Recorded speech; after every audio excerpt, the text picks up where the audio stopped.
이스라엘의 소망이란 제목으로 하나님의 말씀 증거하도록 하겠습니다. 바울은 드디어 하나님이 그에게 주신 사명의 땅 로마에 도착합니다. 16절 한번 보겠습니다. 우리가 로마에 들어가니 바울에게는 자기를 지키는 한 군인과 함께 따로 있게 허락하더라. 당시 로마는 로마 황제 또 로마 귀족들 로마 시민뿐만 아니라 수많은 상인들과 노예들이 함께 사는, 그리고 매일 전 세계에서 수많은 외국인들이 모여들고 또 흩어지는 인구 100만이 넘는, 요즘 100만은 많지 않아 보이지만 당시에 100만은 세계에서 가장 큰 도시를 나타내는 겁니다. 인구 100만이 넘는 세계 수도요, 세계 중심 도시였던 겁니다. 그러니까 전 세계 땅끝까지 신속히 복음을 전하려면 반드시 들어와 복음을 전해야 하는 곳이 이곳이었던 거예요. 그래서 하나님께서 바울을 이곳으로 보내신 것이고, 바울 또한 그토록 이곳에서 복음을 전하길 원했던 겁니다. 그러니까 바울은 이곳을 하나님의 꿈, 곧 성령의 사명, 성령의 사명이 뭡니까? 사도행전 1장 8절이죠. 성령이 임하시면 너희가 권능을 받아 예루살렘과 유다와 사마리아와 땅끝까지 이르러 내 증인이 되리라 라고 말씀하셨는데, 이 성령의 사명, 전 세계 땅끝까지 주의 복음을 전하는 이 사명을 완수하는 전초기지, 이 베이스로 여겼던 겁니다. 바울은 이 로마를. 이곳이 로마인 거예요. 그래서 바울이 이 로마에 들어온 이야기로 사도행전이 끝이 나는 겁니다. 땅끝까지 복음을 전하는 전초기진, 베이스였던 이 로마에 들어온 이야기로 사도행전이 끝나는 겁니다. 그리고 이제 성령께서 교회를 들어서 그 남은 사역을 감당케 하신다는 거예요. 주님이 다시 오시는 그날까지. 그래서 흔히 이제 그걸 이제 사도행전 29장을 지금 교회가 써내려 간다라고 얘기를 하고 있는 겁니다. 성령께서 계속 이제 남은 사역을 교회를 통해서 감당하고 계시다는 거죠. 이 로마에 이제 바울이 드디어 들어온 겁니다. 입성한 겁니다.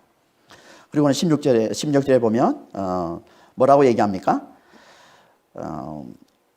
자기를 지키는 군인과 함께, 자기를 지키는 한 군인과 함께 따로 있게 허락받았다라고 되어 있습니다. 우리 한글 성경에는 이렇게 되어 있는데 다른 사본이 몇 가지 있는데요.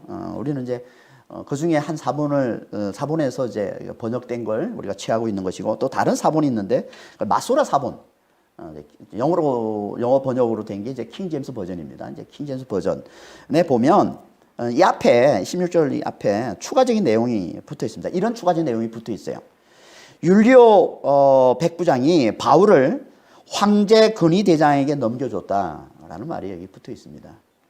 그러니까 바울은 로마에 와서 황제 근위대장에게 넘겨줬고, 그 황제 근위대장이 바울을 군인 하나와 함께 따로 있게 허락해 줬다라는 겁니다.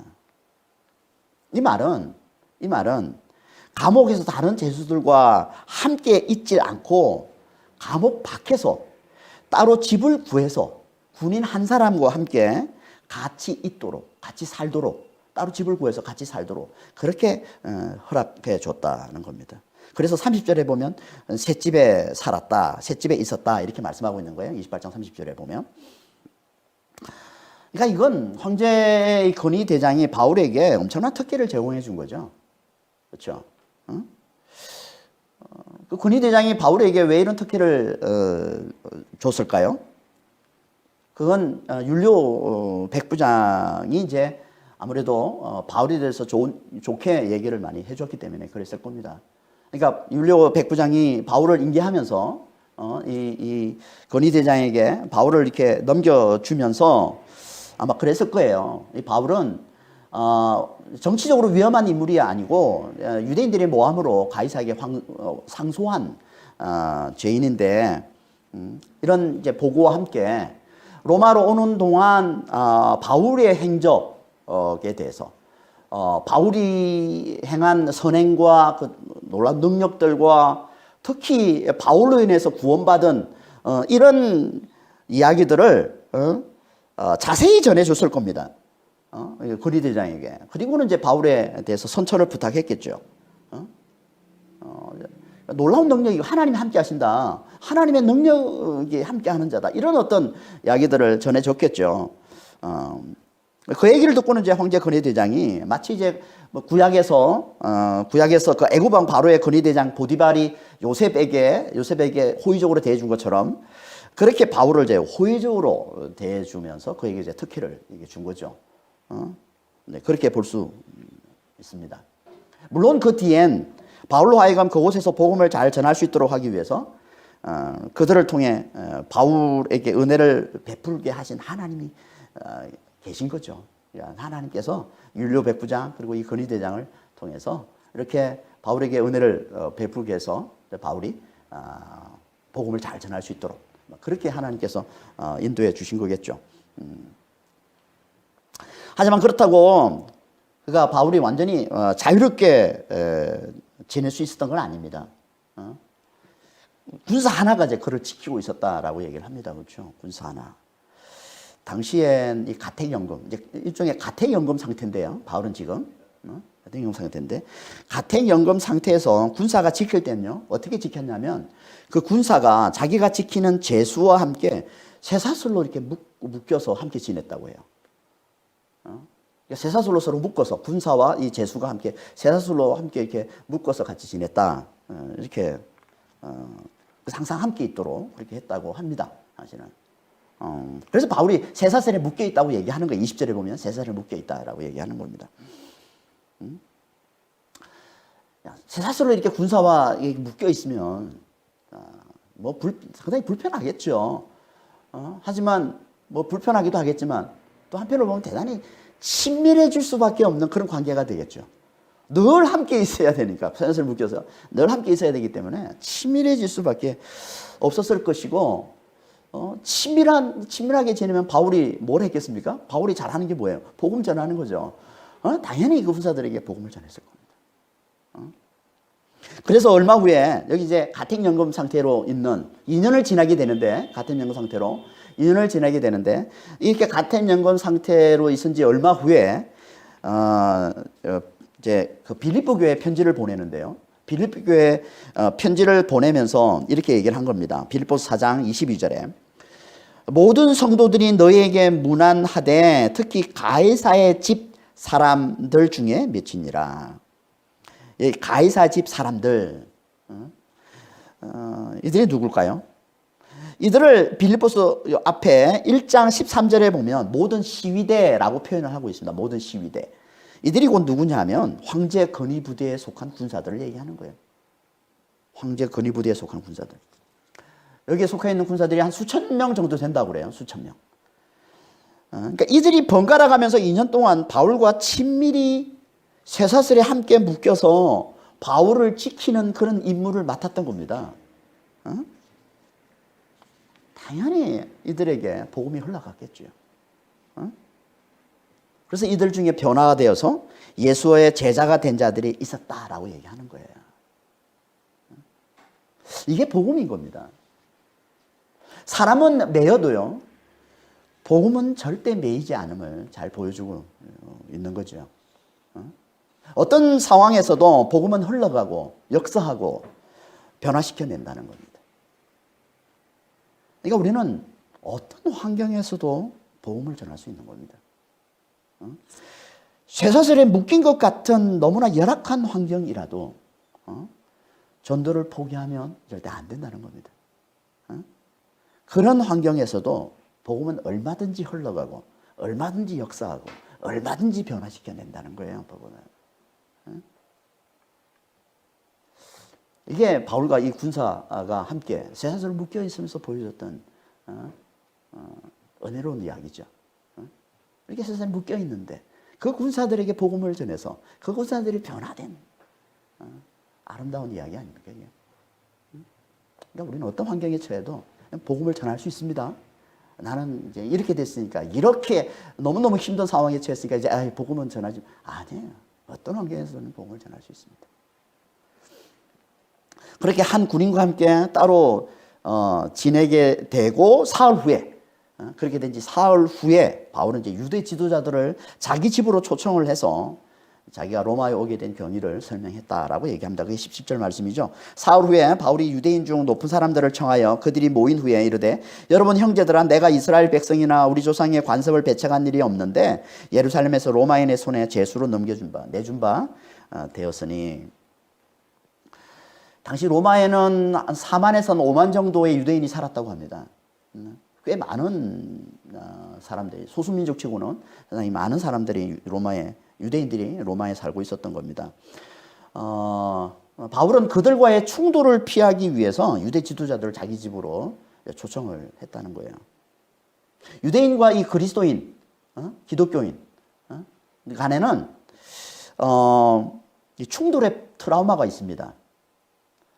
이 바울이 지금 이제 여기에 지금 로마에 온 때가 AD 59년, AD 60년 경이라고 이제 보통 얘기를 하는데요. 이때로부터 한 10년 전에 AD 49년에 이제 클라우디우스 황제 때인데요. 그때 어떤 일이 있었냐면 유대인과 이 그리스도인 간에, 그리스도인들이 유대인들에게 계속 복음을 전하면서 결국은 이제 충돌이 일어나고, 그러면서 폭동이 일어납니다.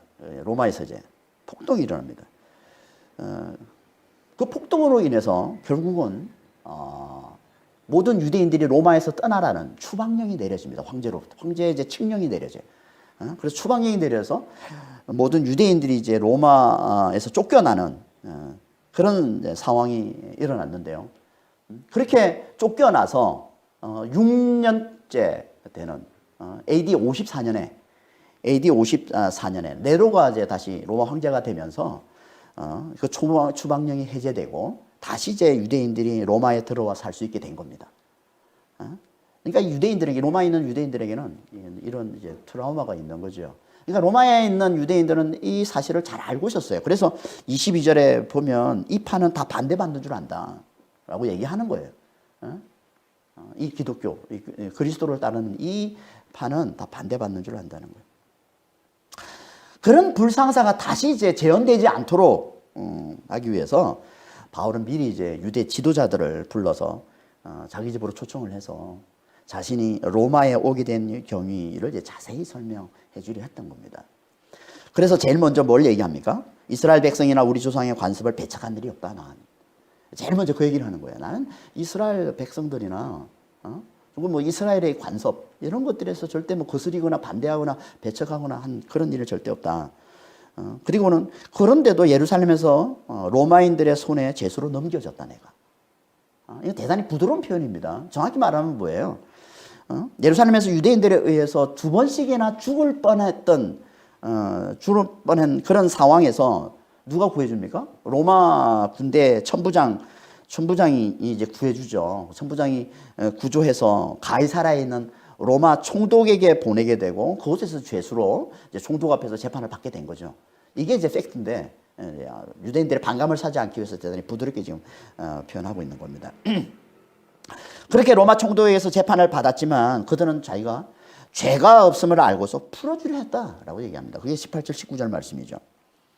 로마인은 나를 신문하여 죽일 죄목이 없으므로 석방하려 하였으나 유대인들이 반대하기로 내가 마지 못하여 가이사에게 상수하며 내 민족을 고발하려는 것이 아니니라. 로마 총독은 자기를 풀어주려 했는데 유대인들이 반대하는 바람에 자신에게 죄가 있다고 끝까지 우기는 바람에 자기가 할 수 없이 어쩔 수 없이 마지 못해서 가이사에게 상소해서 이렇게 로마에 오게 된 것이다.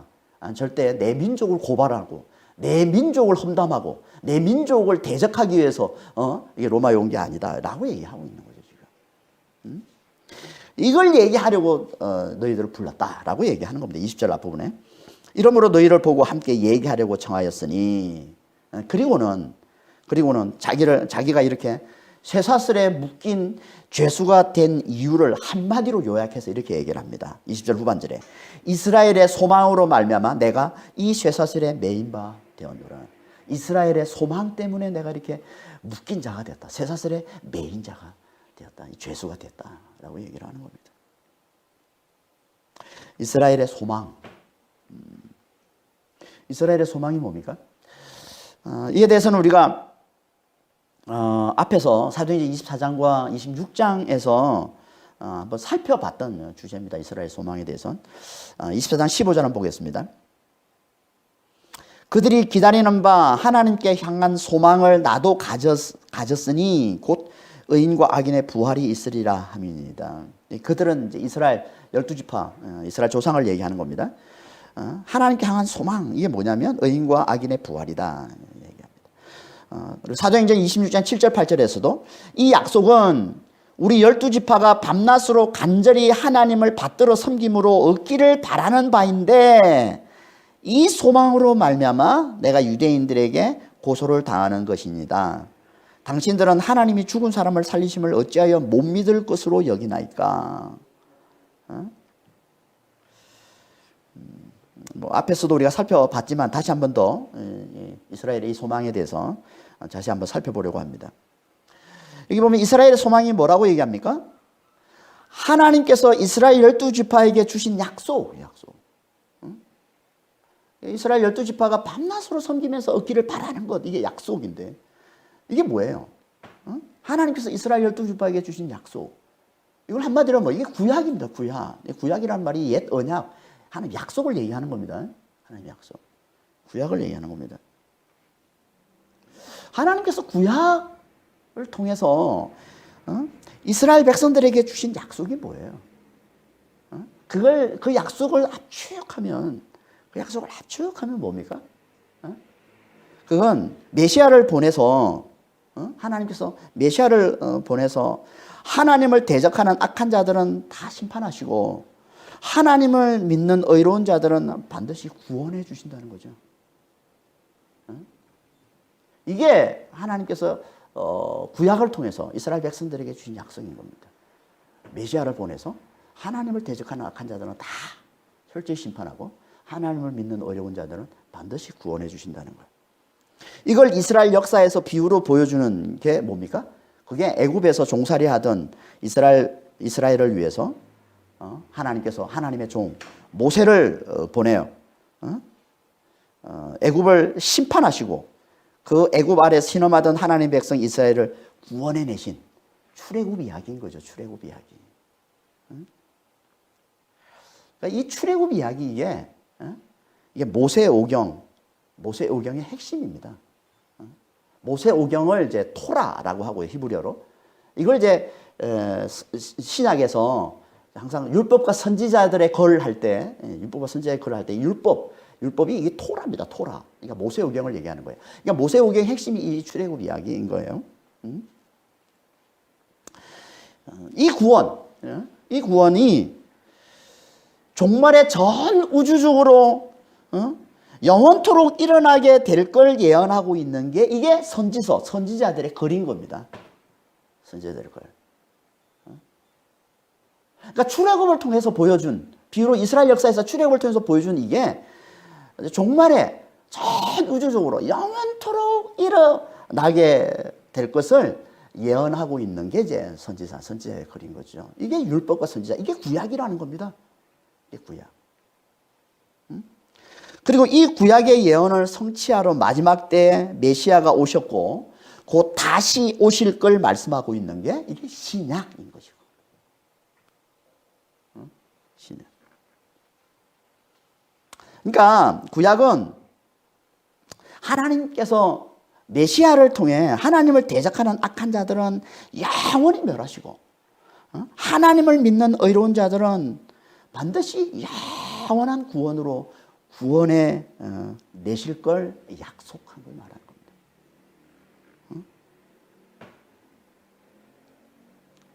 이게 구약인 거예요. 이 약속을 믿고 소망하는 거예요. 이걸 이스라엘의 소망이라고 하는 거예요. 이스라엘의 소망.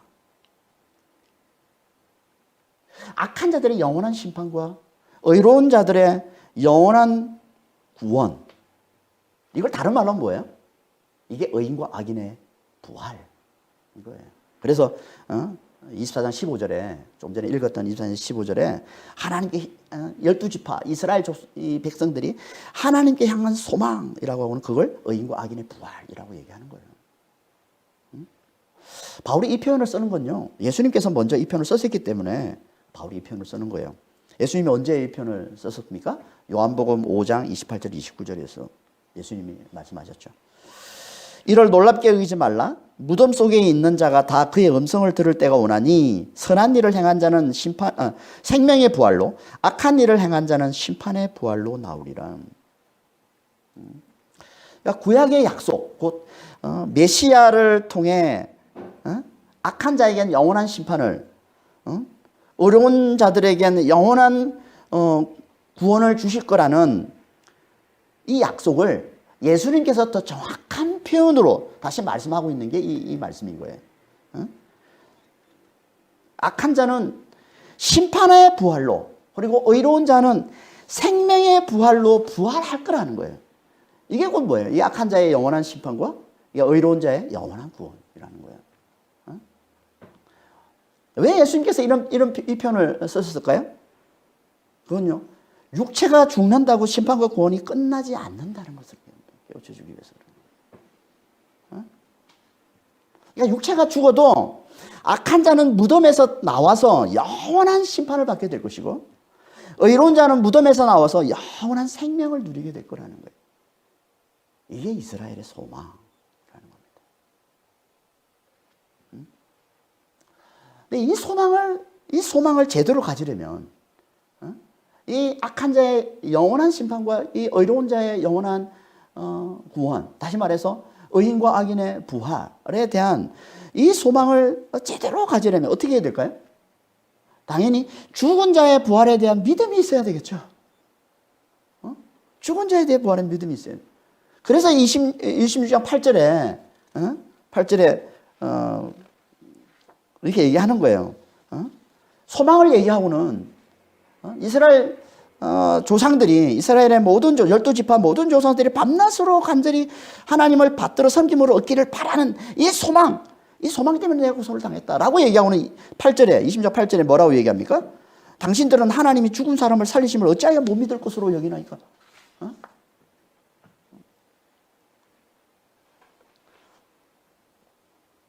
무슨 말이에요? 이 소망을 제대로 붙들려면,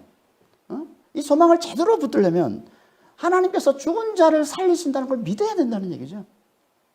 죽은 자를 살리신다는 이 부활을 믿어야 이 소망을 제대로 붙들 수 있다는 거예요. 아니면 절대 소망을 가질 수 없다는 거죠. 당연하죠. 그거는 죽은 자의 부활을 믿지 못하는데 어떻게 심판의 부활과 생명의 부활, 다시 말해서 악한 자들의 영원한 심판과 의로운 자들의 영원한 구원을 어떻게 소망할 수 있겠습니까? 말이 안 되는 거죠. 그러니까 하나님의 약속을 제대로 믿는 자라면, 악한 자의 영원한 심판과 의로운 자의 영원한 구원에 대한 이 소망을 제대로 붙들고 있는 자라면 반드시 뭐 해야 된다는 거예요? 반드시 죽은 자의 부활을 믿는 자여야 된다는 거예요. 다시 말해서 하나님께서 능히 죽음을 박살내시고 영원한 구원과 생명을 가져다 주시는 분이심을 믿어야 된다는 거예요.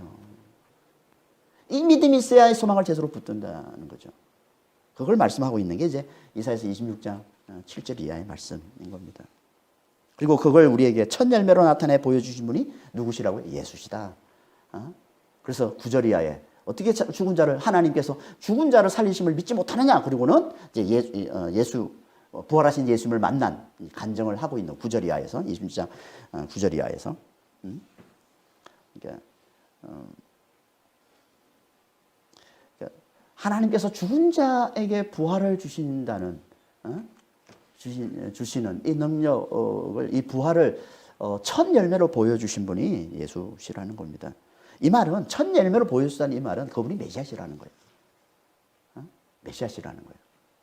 시편 16편에 보면 주의 거룩한 자가 썩음을 당하지 않고 다시 살아날 것이다 라고 예언을 했고, 그리고 이사야서 53장에 보면은 메시아가 오셔서 우리의 모든 죄를 대신 다 짊어지시고 죽으심으로 우리를 구원해 주실 것이다 라고 말씀을 하셨는데, 이 말씀을 이 시편 16편과 이사야서 53장 이 두 말씀을 연결하면 뭐예요? 메시아가 오셔가지고 먼저 메시아가 오셔서 죽었다가 부활하는, 이게 부활의 첫 열매잖아요. 죽었다가 부활하셔서 우리의 모든 죄를 대신 짊어지시고 죽으시고 부활하시면 우리를 구원해 주신다는 말씀이 되는 거잖아요. 그러니까 부활의 첫 열매가 곧 메시아이시라는 겁니다.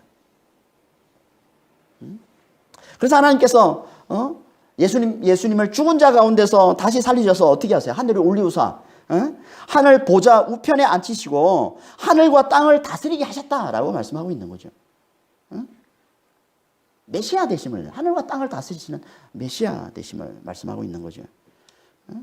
이 말은 곧 무슨 말이에요? 예수님께서 그분을 일으키사 다시 일으키사 하늘에 앉히시고 그리고 하늘과 땅을 다스리는 자가 되게 하셨다라는 이 말은 곧 무슨 말이에요? 그를 믿는 자가 곧 영원한 구원을 받게 되는 그를 믿는 자. 그분이 다스린다는 말은 그분을 믿는 자를 영원한 구원으로 주시고 그분을 믿지 않는 자들 영원한 멸망, 영원한 심판을 가져다 준다는 것을 말씀하고 있는 거잖아요.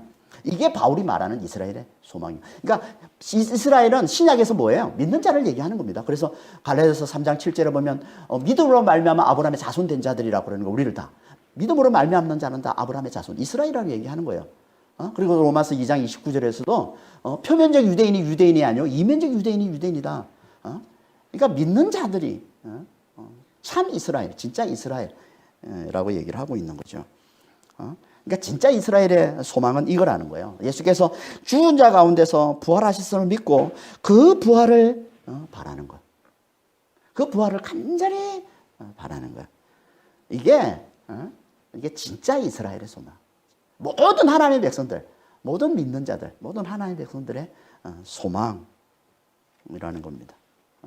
이걸 구약에서는 하나님께서 악한 자들은 영원히 심판하시고 의로운 자들은 영원히 구원하신다고 약속하신 것인데 그걸 이루러 오신 분이 예수님인 것이고, 그래서 예수를 믿는 자, 예수의 죽음과 부활을 믿고 그 부활을 간절히 바라고 구하는 이게 곧 진짜 소망이 되어서 이 소망을 붙드는 자는 마침내 영원한 구원, 부활과 영생에 이르게 된다는 겁니다. 그러니까 무슨 말이에요? 소망이 있어야 구원에 이른다는 거예요. 예수의 죽음과 부활을 믿고 그 부활을 간절히 바라는 이 소망이 있어야 구원에 이른다는 겁니다. 그래서 히브리서 6장 19절에 보면 소망을 뭐라고 합니까? 영혼의 닻이다 이렇게 얘기를 합니다. 히브리서 6장 19절입니다. 우리가 이 소망을 가지고 있는 것은 영혼의 닷 같아서 튼튼하고 견고하여 휘장 안에 들어가나니, 휘장안은 지성소를 얘기하는 겁니다. 성전에 보면 성소가 있고 그 안에 이제 휘장이 있고 휘장 안으로 들어가면 이제 그게 지성소예요. 그래서 하나님이 계신 곳을 말하는 거예요. 그러니까 하나님의 집을 얘기하는 거예요. 하나님이 계신 곳, 하나님의 나라를 얘기하는 겁니다. 이 휘장안. 그러니까 소망은 영혼의 닷과 같아서, 닷이 뭐예요? 닷은 배를 이 파도에 이 물에서 떠내려가지 않도록 안전하게 지켜주는 역할을 하는 게 이 닷이잖아요, 닷. 그래서 배가 정지할 때 닷을 내려서 배가 정지하잖아요. 떠내려가지 않도록 안전하게 지켜주는 역할을 하는 게 닷입니다. 그러니까 이 소망이 뭐냐면 영혼의 닷과 같다는 거예요. 영혼을 지켜준다는 거예요. 영혼이 떠내려가지 않도록. 영혼이 뭐에 떠내려갑니까? 이 세상의 거짓에, 거짓된 가치관, 이 물질주의, 무슨 세속주의, 이런 운명론, 이런 것들에, 이런 거짓말에 우리 영혼이 떠내려가지 않도록, 거기에 휩쓸려가지고, 우리의 영혼이 미끄러지고, 떠내려가고, 그래서 결국은, 믿음을 잃게 되고, 그렇게 되지 않도록 우리의 영혼을 튼튼하고 견고하게, 우리의 믿음을 튼튼하고 견고하게 해서 우리로 반드시 그 휘장 안에, 그 하나님의 집, 하나님 계신 곳, 그곳에 들어가게 해주는 것. 이게 뭐라고? 이게 소망이라는 거예요.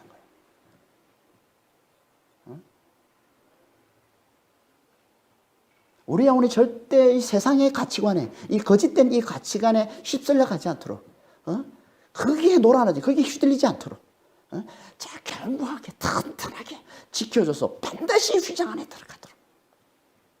해주는 것. 이게 소망이라. 그러니까 소망이 없으면 우리는 믿음이 견고해질 수가 없고 회장 안에 들어갈 수가 없다는 거죠. 그러니까 무슨 말이에요? 믿는 자는 반드시 믿음을 견고케 하는 소망을 품게 되어 있고, 그렇게 소망을 가진 자만이 구원에 이른다라는 겁니다. 그래서 소망을 믿음과 같은 의미로 쓰기도 하고요. 그래서 로마서 8장 24절에 보면 뭐라고 그래요? 우린 소망으로 구원을 받았다라고 얘기하잖아요. 소망으로 구원을 받았다. 믿음으로 받는 구원을 소망으로 받았다. 믿음과 같은 의미로 쓰기도 하는 겁니다. 이렇게. 그리고 항상 믿음과 긴밀히 연결되어 있는 것으로 말씀하고 있는 거예요. 그래서 고린도전서 13장 13절에 보면 그런 적 믿음, 소망, 사랑 이 세 가지는 항상 있을 것인데 믿음과 항상 연결되고 믿음, 소망, 사랑은 항상 연결되어 있는 거예요.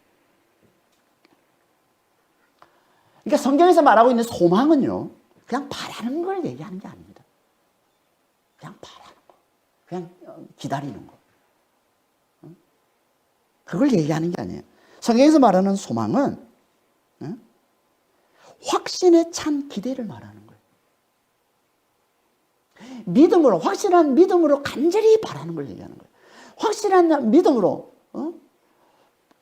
간절히 기다리는 걸 얘기하는 겁니다.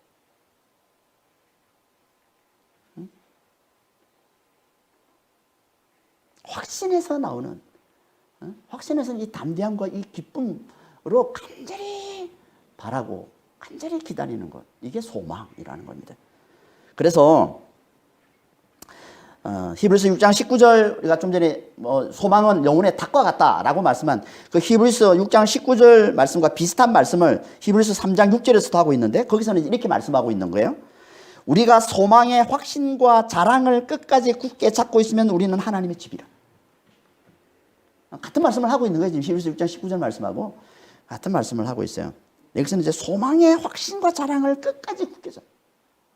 이 확신과 자랑은요, 정확히 말하면 담대함과 기쁨을 얘기하는 거예요. 담대함이라는 단어예요. 이게 확신이라는 이 단어가. 담대함이 어디서 옵니까? 확신에서 오는 거죠.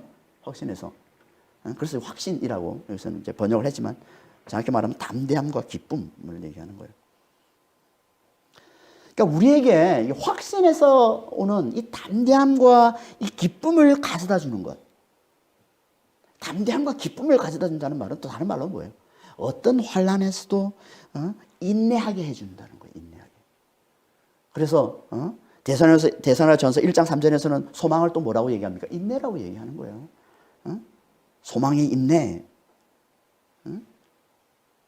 인내도 확신에서 나오는 거잖아요. 그러니까 성경에서 소망은 뭐와 같은 의미로 보는 거지? 확신과 같은 소망. 확신에 찬 기대, 확신에 찬 간절한 바람. 이게 소망이라는 겁니다. 이게 있어야 구원에 이르는 거라는 거예요. 그러니까 소망이 있어야 구원에 이른다는 말이 맞는 말이에요. 그러면 소망으로 우리는 구원받는 겁니다. 소망이 있어야 구원에 이를 수 있는 거예요. 왜 하나님께서는 우리를 담대함과 기쁨과 인내의 이 소망을 붙들고 구원에 이르게 하시는 걸까요? 왜?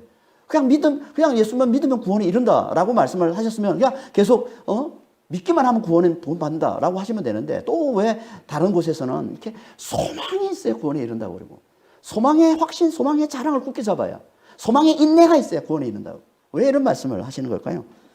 담대함과 기쁨과 인내의 소망을 붙들고 구원에 이렇게 이럴 수 있다라고 말씀하시는 이유가 뭘까요? 그건요, 하나님을 믿는 자들은 이 세상이 환난이기 때문에 그러는 겁니다. 환난이기 때문에. 하나님을 나의 주, 나의 왕으로 섬기는 자들에게는요, 하나님을 대적하는 마귀가 왕 노릇하는, 이게 세상이잖아요. 마귀가 왕 노릇하는. 그래서 자기 배를 신으로 섬기고 자식을 우상처럼 섬기고 돈을 우상처럼 섬기며 사는 이 세상. 이게 마귀가 다스리는 세상이거든요. 이게. 다 자기 배를 신으로 섬기고 있는 거예요. 이 세상에선 하나님을 주로 섬기고 하나님을 왕으로 섬기는 자들은 충돌할 수밖에 없는 거죠. 핍박당할 수밖에 없는 거예요. 환난당할 수밖에 없는 거예요. 그래서 예수님께서 뭐라고 말씀하셨어요? 세상에서는 너희가 환난을 당하는, 예수를 믿고 예수를 따르는 제자들은 세상에서 환난을 당하는 거예요. 세상에서는 너희가 환난을 당하나 담대하라, 내가 세상을 이겨노라. 담대하라, 내가 세상을 이겼노라.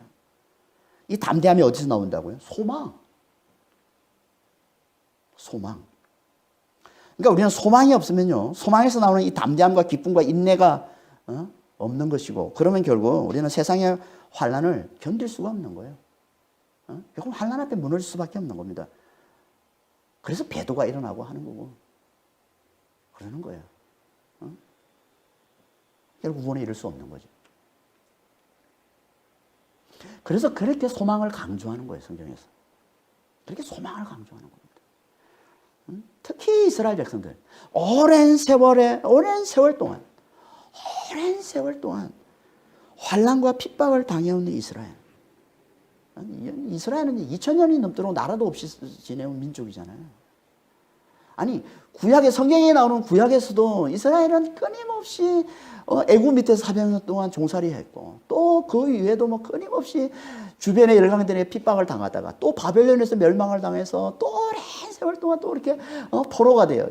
그러니까 성경에서도 이스라엘은 계속 그렇게 환난과 핍박 가운데 있었고, 그 이외에 성경 이후에도 이스라엘은 2000년 동안 나라 없이 계속, 이게 이스라엘의 모습이에요. 이스라엘. 하나님의 백성이라고 하는 이스라엘의 모습이에요. 그러니까 오랜 세월 환난과 핍박을 당해온 이스라엘은요, 뭐가 간절하겠어요? 소망이. 그들 되게 해주는, 그들이 그 환난, 그 핍박을 견뎌내게 해주는 힘이 다 어디 있어요? 소망이. 그래서 그렇게 소망을 강조하는 거예요. 소망. 본문에 나오는 로마의 유대인들도 마찬가지입니다. 이들에게도 소망이 그들을 견디고 이기게 해주는 힘이에요. 왜요? 그들이 너무나 고난 가운데, 고통 가운데, 가난 가운데 지금 로마에 있기 때문에. 유대인들이 본격적으로 로마에 들어와 살게 된 때는요, BC 65년인데요. 예수님이 오시기 60년 전에. BC 65년에 로마 장군 폼페이우스가 유대인 수천 명을 노예로 잡아옵니다. 로마로. 그 노예들이 이제 어떻게 보면, 물론 그 전에도 뭐 몇 사람, 소수의 사람은 뭐 있었겠지만 로마에, 본격적으로 유대인들이 로마에 들어와 살게 된 때는 이제 이때부터예요. 그러니까 수천 명의 노예들이 로마에 들어와서 살게 되고, 이제 지금 100년이 지난 때잖아요. 바울이 지금 로마에 올 때요. 그동안 어떻게 살았겠어요, 유대인들이? 그 로마에서 노예 취급 받으면서 가난과 고통에 시달리면서 그렇게 살아오지 않았겠어요? 얼마나 힘들었겠습니까? 근데 그 고난을, 그 환난을 견디고 이겨내게 해준 힘, 그게 뭐라고요? 그게 소망이었던 겁니다, 소망. 이스라엘은요, 이 유대인들은요, 이 소망이 힘이에요, 소망이. 그래서 그들이 이스라엘의 소망 때문에 쇠사슬에 묶여 환난을 당한다는 이 바울의 말을 듣고는 동지의식을 느낀 거예요. 그래서 바울의 말을 들어보고 싶다라고 얘기하는 겁니다. 그게 21절, 22절 말씀이에요. 그들이 이르되 우리가 유대에서 내게 대한 편지도 받은 일이 없고 또 형제 중 누가 와서 내게 대하여 좋지 못한 것을 전하든지 이야기한 일도 없느니라. 이에 우리가 너의 사상이 어떠한가 듣고자 하니 이 파에 대하여는 어디서든지 반대를 받는 줄 알기 때문이라 하더라. 이 말은 이런 거예요. 유대로부터 너에 대해서 우리가 들은 게 없다. 들은 말이 없다. 그리고 이 파에 대해서는 너가 믿고 따르고 있는 이 그리스도교, 이에 대해서는 온통 반대하는 말밖에 없기 때문에 우리는 당신의 말을 한번 들어보고 싶다. 여기는 그냥 너의 사상이 어떠한가 듣고자 한다 이렇게 되어 있는데, 이 말 속에 정확히 말하면 옥시오라는 단어가 있는데, 이게 가치 있게 여기다, 좋게 생각하다, 하고 싶다 이런 말이에요. 듣고 싶다 이런 말이에요. 듣고 싶다. 너가 말하는 걸 한번 들어보고 싶다. 듣고 싶다. 그걸 합당하게 생각한다는 거예요. 그걸 합당하게 생각한다는 거예요. 그러니까 무슨 얘기예요? 이거는 바울이 지금 앞에서 얘기한 이스라엘의 소망 때문에 환난을 당한다는 이 말을 듣고는 지금 그에게 동지의식을 느꼈음을 보여주는 거예요. 그만큼 그들이 소망의 굶주려 있음을 보여주고 있는 거예요. 가난과 고통 가운데 있는 그들에게 담대함과 기쁨과 인내를 가져다 주는 이 소망이 누구보다 절실했음을 보여주고 있는 거예요. 그래서 바울이 전하는 소망의 말을 들어보고 싶다. 그래서 바울이 붙든 그 소망을 그들도 똑같이 그렇게 잘 붙들어서 그들이 지금 당하고 있는 이 환난을 잘 이겨내고 견디고 이겨내고 싶다라는 말이에요. 우리도 마찬가지 아닙니까? 우리를 둘러싸고 있는 환난들을 우리가 잘 이겨내려면 어떻게 해야 되겠습니까? 소망의 말을 잘 들어야지. 우리에게 담대함과 기쁨과 인내를 가져다 주는 이 소망의 말을 잘 들어야 우리가 우리를 둘러싸고 있는 환난들을 우리가 잘 이겨내지. 아니면 우리가 어떻게 이 환난들을 이겨냅니까? 오랫동안 계속되는 이 환난을 어떻게 이겨냅니까? 담대함과 기쁨과 인내를 우리에게 가져다 주는 이 소망이 있어야. 이 소망의 말을 잘 들어야 환난을 잘 이겨낼 수 있는 겁니다. 이 소망의 말이 뭐라고요?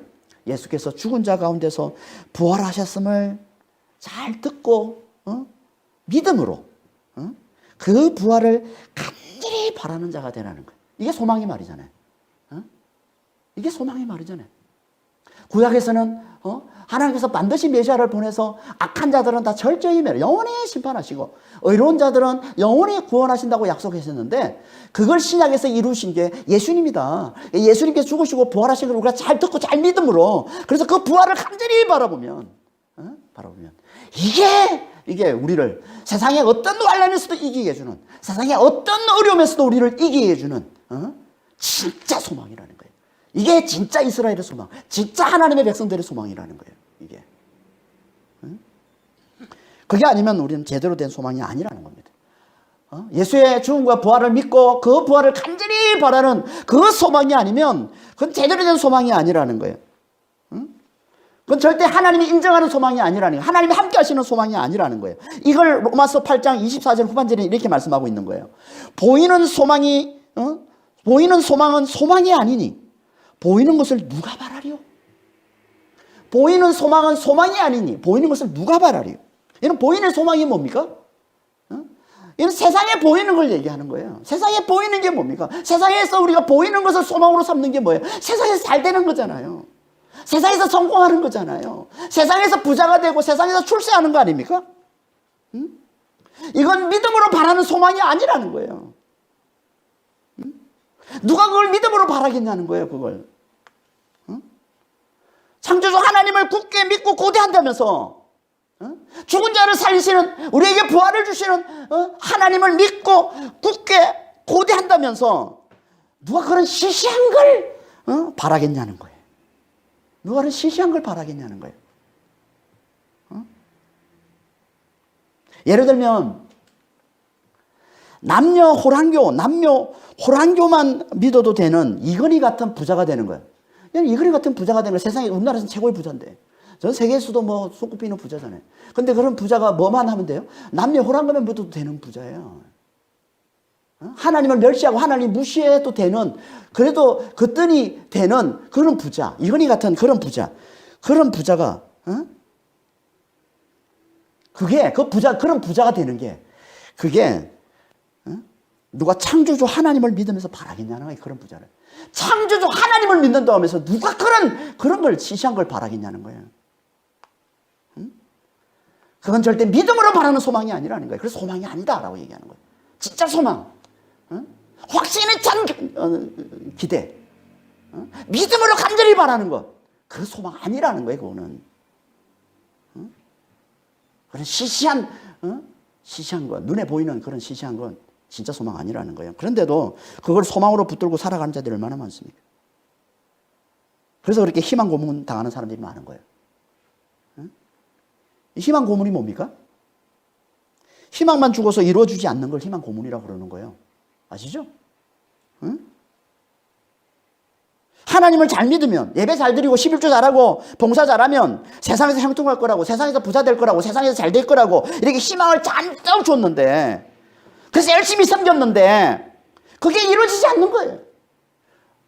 오히려 계속 환난만 계속되는 거예요. 더 큰 환난이 찾아오는 거예요. 그래서 실망해서 그래서 낙심해서 그래서 믿음에서 물러나는 것 심지어 믿음에서 떠나는 것 교회를 떠나는 것 이게 희망 고문인 겁니다. 이게 희망 고문 당한 사람들의 모습 아니에요.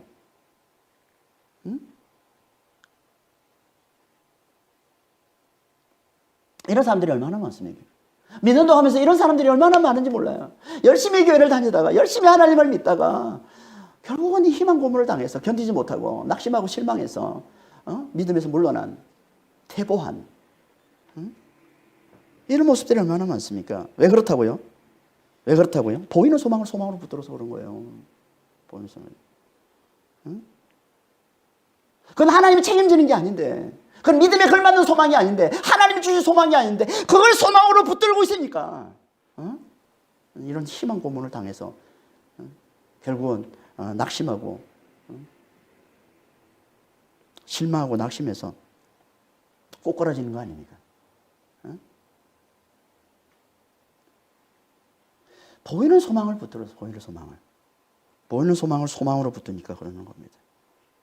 그건 믿음에 걸맞는 소망이 아니라는 거예요. 확신에 차서 고대하는 게 아니라는 거예요. 그 확신에 차서 고대하는 진짜 소망, 하나님 우리에게 붙들라고 진짜 소망, 그게 뭐라고요? 그건 예수의 부활을 소망하는 겁니다. 부활을 소망하는 거예요. 그걸 붙드는 자는, 그 소망을 가진 자는, 예수의 부활을 간절히 바라는 자는 하나님이 어떻게 책임져 주신다는 거예요. 담대함을 주시고 기쁨을 주시고 인내를 주셔서 반드시 그 소망을 이루게 해주신다는 거예요. 반드시.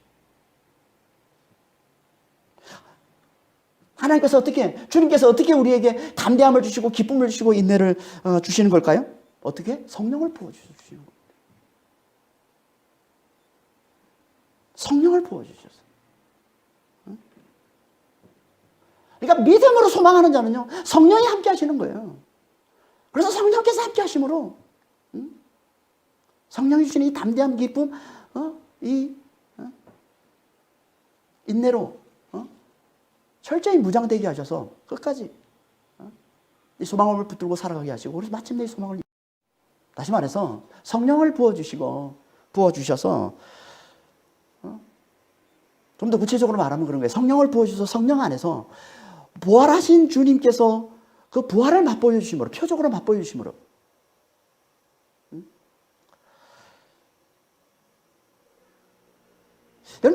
세상에서 잘 되는 건요, 세상에서 잘 되는 건 부활하신 주님께서 부활을 맛보여 주시는 표적으로 주실 수 있어요. 그러니까 표적으로 구할 수는 있어요. 세상에서 잘 되는 건. 내가 병이 있어요. 내가 질병이 있어요. 병을 낫게 해주는 그 표적으로 구할 수는 있어요. 내가 세상에서 지금 너무 힘든 어려운 가운데 있어요. 환난 가운데 있어요. 거기서 벗어나는 거 표적으로 구할 수는 있어요. 하나님 앞에. 하지만 그걸 소망으로 붙드는 건 안 된다는 거예요. 표적으로 구해야 되고, 표적은 사인입니다. 표적은 사인이에요. 소망으로, 우리가 소망을 바라보라고 우리에게 주시는 사인이란 말이에요. 확신에 찬 간절한 기대를 가지고 그 소망을 붙들라고, 그 소망을 바라보고 살라고, 부활의 표대를 바라보고 살라고 우리에게 이 땅에서 보여주는 사인이 그게 표적인 거란 말이에요. 그런 것들은 세상에서 잘 되는 모습, 우리가 병이 낫고 이런 해서 표적으로 나타날 수 있단 말이에요. 그러니까 우리는 표적으로 구할 수는 있어도 그걸 소망으로 붙드는 건 아니라는 거예요. 많은 사람들이 이걸 소망으로 붙들기 때문에 그래서 문제가 있는 겁니다. 그러니까 믿음의 소망엔 성령이 함께 하시기에 부활을 표적으로 맛보여 주셔서 이 소망의 담대함과 기쁨과 인내로 굳게 우리를 붙들어 주시는 거예요. 그래서 반드시 그 소망을 이루게 해주신다는 겁니다. 그러니까 우리는 믿음에 맞는 소망, 진짜 소망, 곧 예수의 죽음과 부활을, 예수의 십자가의 부활을 우리가 좀 잘 믿고 그 부활을 간절히 바라는 참 소망을 붙드는 그런 하나님의 백성들, 참 이스라엘 다 되시기를 예수님으로 축원합니다. 기도하겠습니다. 하나님 아버지,